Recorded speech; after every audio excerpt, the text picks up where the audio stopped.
اقوال حضرت علی: صبر بہت مشکل ہے لیکن اس کا صلہ بے حد خوبصورت ہے۔ ابھی نہ صحیح مگر تمہاری دعاؤں کا جواب جب بھی آئے گا کن سے خالی نہیں آئے گا۔ صبر کی دو صورتیں ہیں، جو پسند نہ ہو اسے برداشت کرنا اور جو پسند ہو اس کا انتظار کرنا۔ جو شخص ہمیشہ تمہاری خوشی چاہے اس کا اداس ہونا تمہارے لیے فکر کی بات ہونی چاہیے۔ جب رب راضی ہونے لگتا ہے تو بندے کو اپنے عیبوں کا پتہ چلنا شروع ہو جاتا ہے اور یہی اس کی رحمت کی پہلی نشانی ہے۔ جب تم نے کسی سے محبت کی ہے تو اس سے ذرہ برابر بھی محبت مت مانگو، کیونکہ تم نے محبت کی ہے، تجارت نہیں۔ پسند اس کو نہ کرو جو دنیا میں سب سے زیادہ حسین ہو، بلکہ پسند اس کو کرو جو تمہاری عزت کرتا ہو۔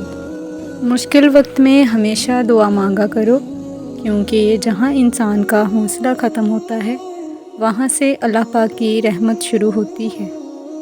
سب سے بڑا جاہل وہ ہے جو ایک پتھر سے 2 دفعہ ٹھوکر کھائی۔ جو ذات رات کو درختوں پر بیٹھے پرندوں کو نیند میں گرنے نہیں دیتی، وہ ذات انسان کو کیسے بے یار و مددگار چھوڑ سکتی ہے؟